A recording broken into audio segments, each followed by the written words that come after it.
Well, looks like we've got a good crowd here tonight. I want to welcome everybody. My name is Carl Gulbranson. I'm Managing Director of Wisconsin Alumni Research Foundation.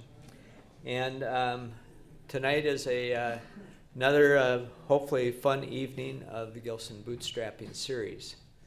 For those of you who are new to Gilson, the Gilson Bootstrapping series is something that WARF does throughout the year. It's named after Dr. Warren Gilson, who was a surgeon in the medical school at the University of Wisconsin-Madison turned entrepreneur. He stepped out of the university and founded Gilson Medical Technologies. I'm probably wrong on that, but Gilson Company. And he would come and visit with his colleagues at the university and look for problems that Gilson could work on, and that provided the seed for his company, which became quite successful. Warren left a gift to WARF, and the gift was actually fairly substantial. And when he left it, I went out and talked to his son Bob, and I said, "So what do you think your dad wanted to do with this?" And he said, "Well, he liked to see a business mix it up with the academics, and if you could do something like that, that would be good." So a number of years ago, we started the Gilson Bootstrapping series, and that's what we try to do. If you came here earlier in the evening, you saw the exhibits outside, and I'm sure that Warren would have been very happy to have seen what this is developed into, and the fact that we really are mixing up entrepreneurism and business with academics at the university.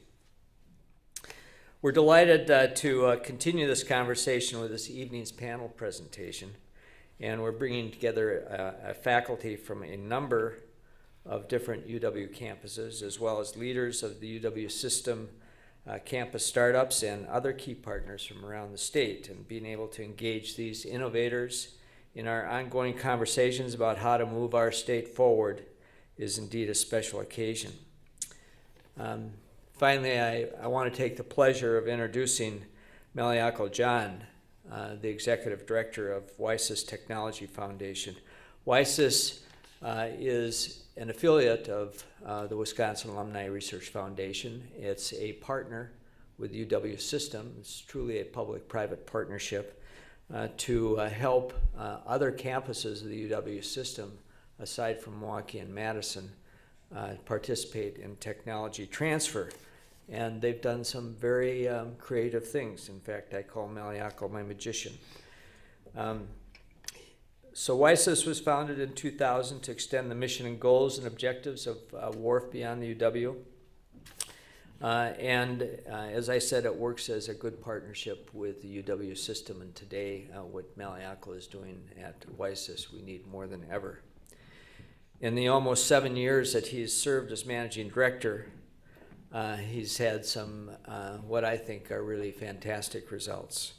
He's launched 7 startups, executed about a dozen commercial research licenses with projected revenues approaching $500,000. He's set up 18 partnerships with Wisconsin companies, created 5 emerging technology centers, and worked with the state legislature to create the Wisconsin Small Company Advancement Program, or WISCAP, that has received $2 million in funding to promote the kinds of connections between small Wisconsin companies and the University of Wisconsin system that we're witnessing here tonight.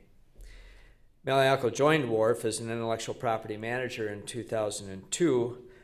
Coming out of Monsanto, he had extensive industry research experience in molecular biology and plant sciences and mammalian genetics.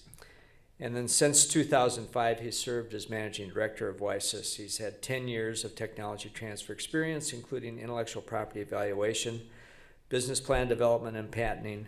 In addition to his work for the system, he serves on advisory boards of NanoRite and Wisconsin's Entrepreneurial Network. He's a wonderful individual, good friend, hard worker, very persistent. He doesn't give up, and he gets things done. So, Maliyakal.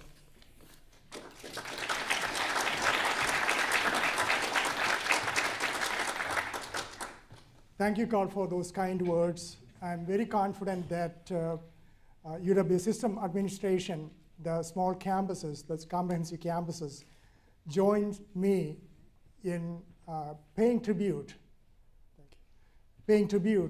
to Carl for his vision and courage in founding WiSys Technology Foundation and nurturing it all these years. As you know that undergraduate research and technology transfer, they don't go together many times. And I will show you some data to suggest that it is not usual to have technology transfer in undergraduate institutions, 4-year and 2-year campuses. Yet Carl and UW system, they had the vision to suggest formation of WiSys and also be persistent and nurture this organization.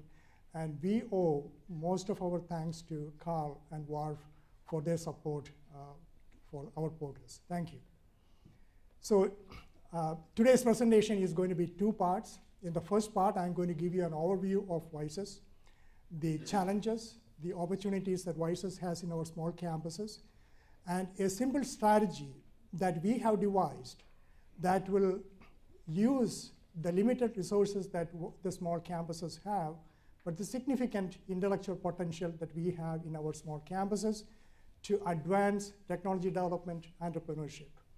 And at the end of that presentation, I will also show you some of our summary results, what impact WiSys has made within UW system and for the state in terms of economic development and entrepreneurship. So as Carl mentioned, that we are a subsidiary of WARF, and our services began in 2005, and we have a small but efficient and creative team of 5 members. And these 5 members, they facilitate technology transfer within the 11 4-year campuses as well as the 13 2-year campuses. And if you look at those 24 campuses, we have almost 110,000 students. And that is the majority of the students within the UW system, and almost 3,500 faculty members. So as I mentioned, if you think about undergraduate research and technology transfer, there are not very many believers in that. If you look at the total number of higher education institutions in the country, there are close to 4,400 institutions in the country that enroll 25 million students. And out of the 25 million students, vast majority, 17.5 million students, are in the 4-year and 2-year campuses. But if you look at the research and development, the majority of the federal funding goes to research campuses and very few goes to the undergraduate campuses. And that is rightly so, because if you look at these undergraduate institutions, there is really no track record of technology transfer, technology development in innovation. So that is very logical.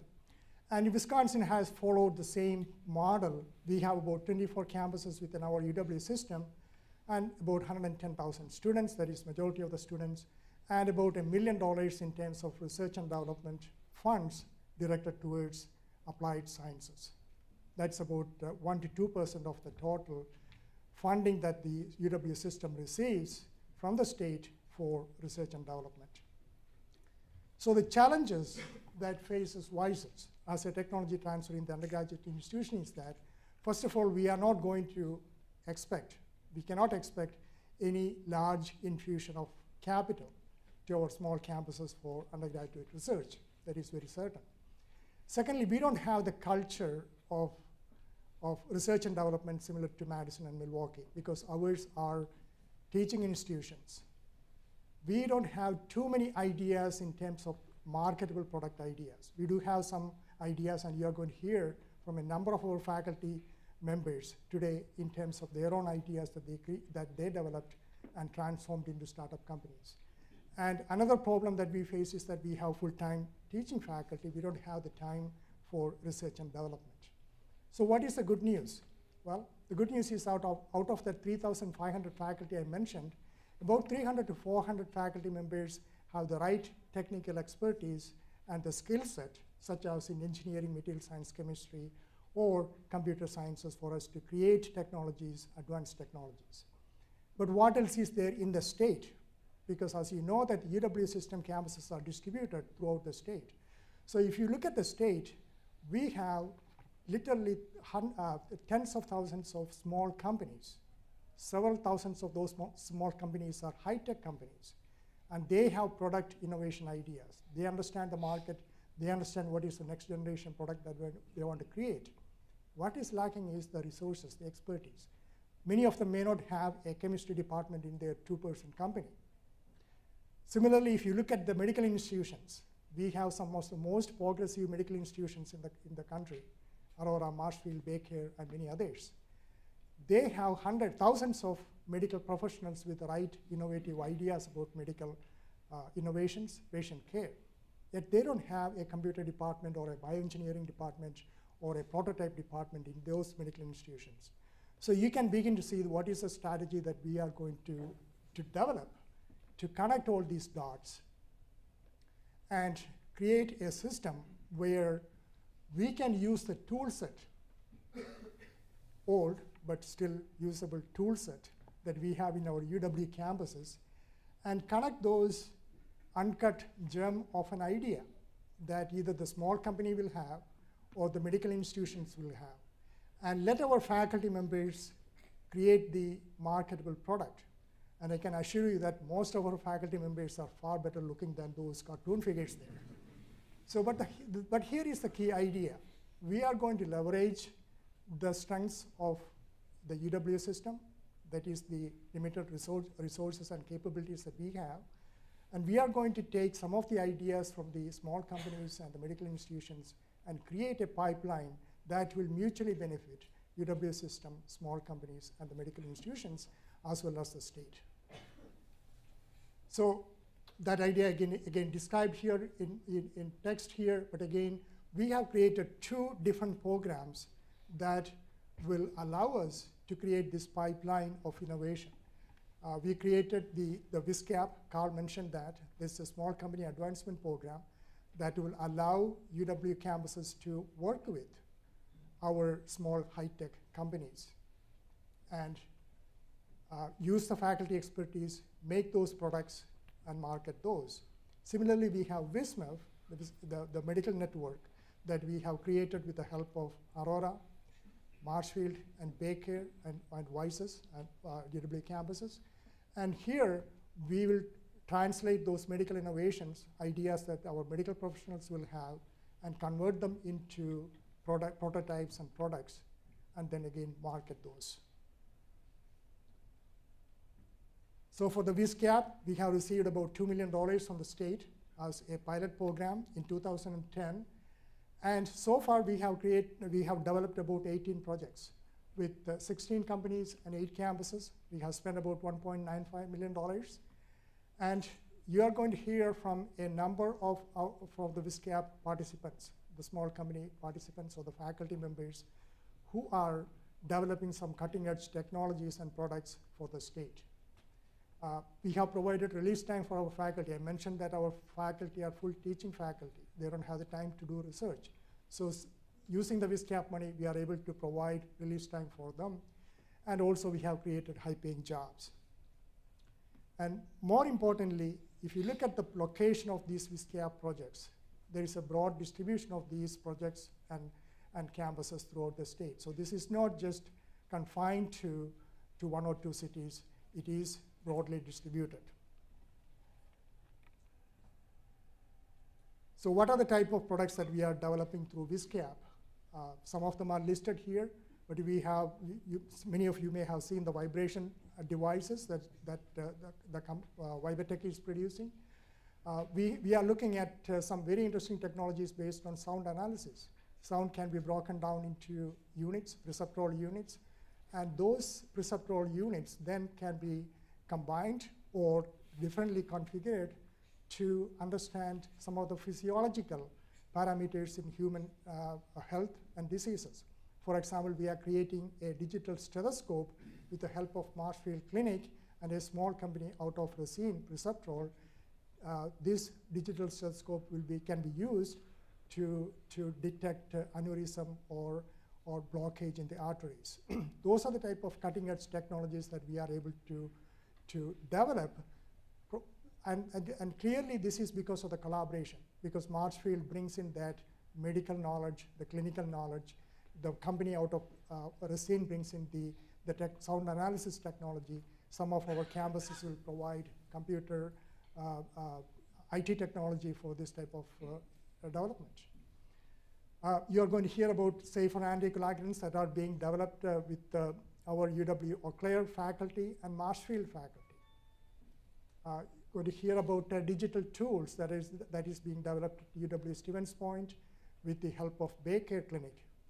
So these are the type of programs, projects possible simply because of the collaboration. Not if we were to do this alone by UW system, these projects will not be there.